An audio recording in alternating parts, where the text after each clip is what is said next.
दोस्तों, हमारे भारत के हॉन्टेड प्लेसेस की जब बात होती है तो उसमें भानगढ़ किले का नाम सबसे ऊपर आता है। राजस्थान में मौजूद इस 500 साल पुराने किले का लोगों में कुछ ऐसा खौफ है कि यहाँ पर लोग दिन में भी जाने से कतराते हैं और यहाँ तक कि कहा जाता है कि रात के समय में जो कोई भी इस किले में जाता है वो फिर कभी भी वापस लौटकर नहीं आता। इसीलिए सरकार ने भी खुद बाकायदा बोर्ड लगाकर रात के समय में इस किले में जाने से प्रतिबंध लगाया हुआ है। और दोस्तों, खौफ का आलम तो यह है कि रिजर्व्ड एरिया घोषित किए जाने के बावजूद भी भारतीय पुरातत्व विभाग ने डर की वजह से आज तक यहाँ पर अपना ऑफिस नहीं बनाया है। तो फिर भानगढ़ के इस किले का इतिहास क्या है और आखिर क्यों आज इसको इतना ज्यादा खौफनाक और भुतहा माना जाता है, ये सब हम हमारी आज के इस वीडियो में आपको बताने वाले हैं।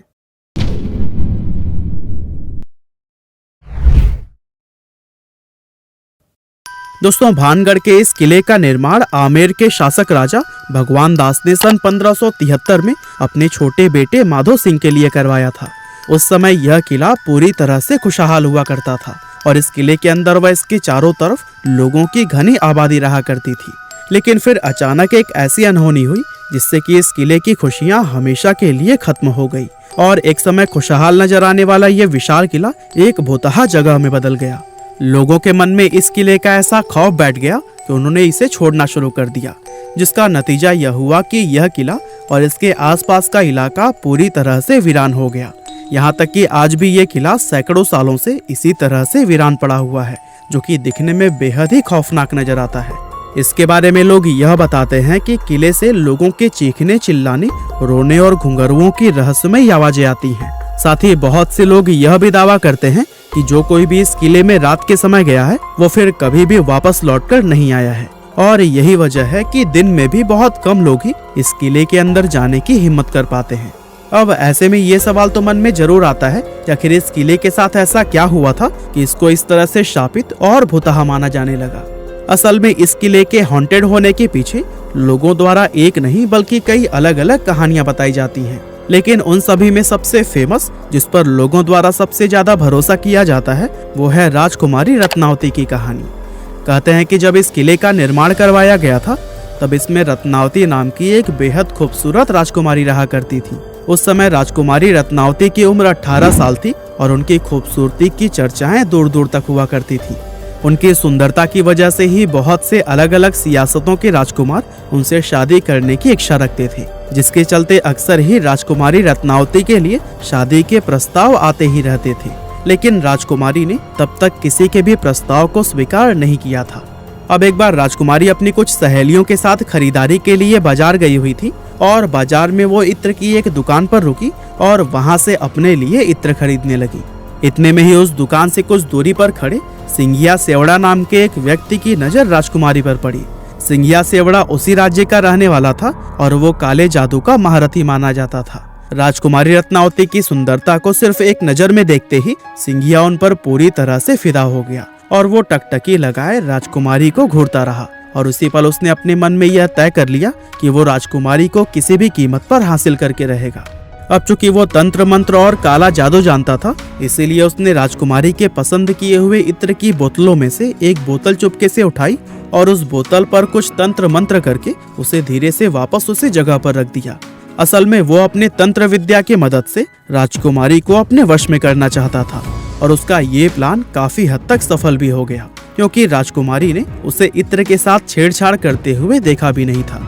और फिर राजकुमारी इत्र की शीशी लेकर अपने किले की तरफ वापस जाने लगी।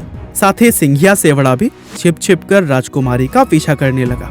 हालांकि अभी राजकुमारी सिर्फ कुछ दूर पहुंची ही थी, तभी उनकी एक सहेली ने उन्हें बताया कि एक अनजान व्यक्ति ने इत्र की शीशी पर तंत्र मंत्र किया हुआ है। असल में राजकुमारी की उस सहेली ने सिंघिया सेवड़ा को इत्र की शीशी पर काला जादू करते हुए देख लिया था, लेकिन वो डर की वजह से दुकान में कुछ भी नहीं बोल पाई थी। अब राजकुमारी को जैसे ही काले जादू की बात पता चली तो उन्होंने वो इत्र की शीशी रास्ते में पड़े हुए एक विशाल आकार के पत्थर पर दे मारी।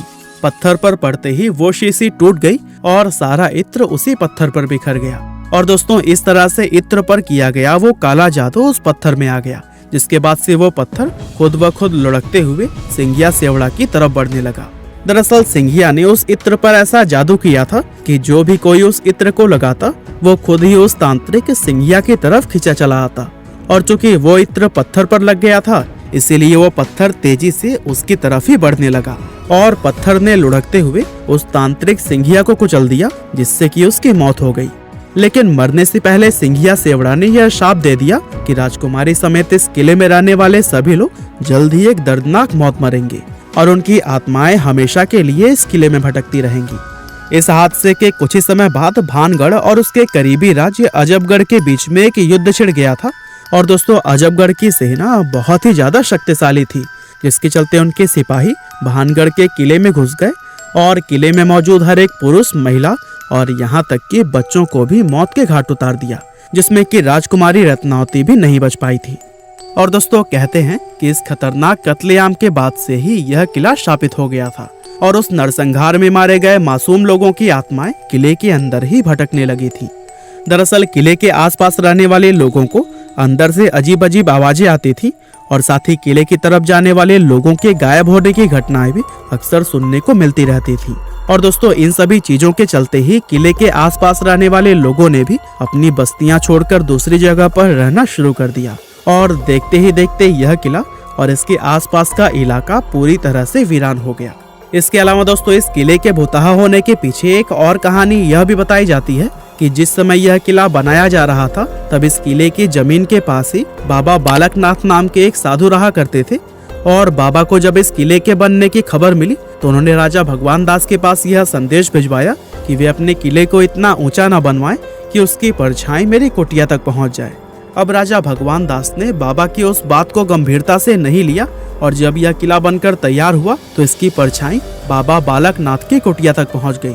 और दोस्तों, उस परछाई को देखकर बाबा क्रोधित हो गए और गुस्से में उन्होंने श्राप दिया कि भानगढ़ पूरी तरह से तबाह हो जाएगा।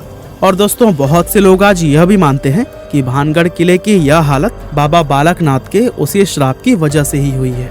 इसके अलावा एक कहानी तो यह भी बताई जाती है कि भानगढ़ में एक युद्ध हुआ था, जिसमें कि भानगढ़ के सिपाही पूरी तरह से हार गए थे, लेकिन भानगढ़ के राजा और उनके परिवार के दूसरे लोग अपनी जान बचाकर वहां से भागने में कामयाब रहे। अब चूंकि उन लोगों ने किले के अंदर अपना काफी सारा खजाना छिपाया हुआ था, इसीलिए दुश्मनों से उस खजाने को बचाने के लिए एक झूठ फैलाया गया कि यह किला पूरी तरह से शापित है और अगर कोई व्यक्ति इस किले में जाएगा तो उसकी तुरंत ही मौत हो जाएगी। और दोस्तों, इस तरह से खजाने को बचाने के लिए फैलाई गई यह अफवाह लोगों ने सच मान ली और भानगढ़ का यह किला हमेशा के लिए हॉन्टेड समझा जाने लगा। वैसे वजह चाहे जो भी रही हो, लेकिन इतना जरूर है कि इस किले को भुतहा बनाने में हमारी सरकार का भी काफी हाथ रहा है। दरअसल कानून में भूत प्रेत पिशाच और बुरी आत्मा जैसे किसी भी चीज को कोई जगह या फिर मान्यता नहीं दी गई है और आज तक किसी भी कोर्ट ने अपना कोई भी फैसला भूत प्रेत को ध्यान में रखकर नहीं सुनाया है। इसके बावजूद भी सरकार द्वारा किले के बाहर बोर्ड लगाकर उस पर लिखना कि रात में इस किले में जाना मना है और भारतीय पुरातत्व विभाग का यहाँ पर अपना ऑफिस न बनाना, ये सभी चीजें कहीं ना कहीं इस बात की तरफ इशारा करती हैं कि हमारी सरकार भी भूत प्रेत में विश्वास रखती है। और दोस्तों, सोचिए, जब सरकार की तरफ से ही ऐसे कदम उठाए जाएंगे तो फिर जाहिर सी बात है कि आम लोग तो इस किले को सच में ही शापित समझेंगे। वैसे आपको क्या लगता है, ये किला सच में भुतहा है या नहीं, और क्या आप लोग भूत प्रेत आदि में विश्वास रखते हैं? हमें कमेंट करके जरूर बताइएगा। आपका बहुमूल्य समय देने के लिए बहुत बहुत धन्यवाद।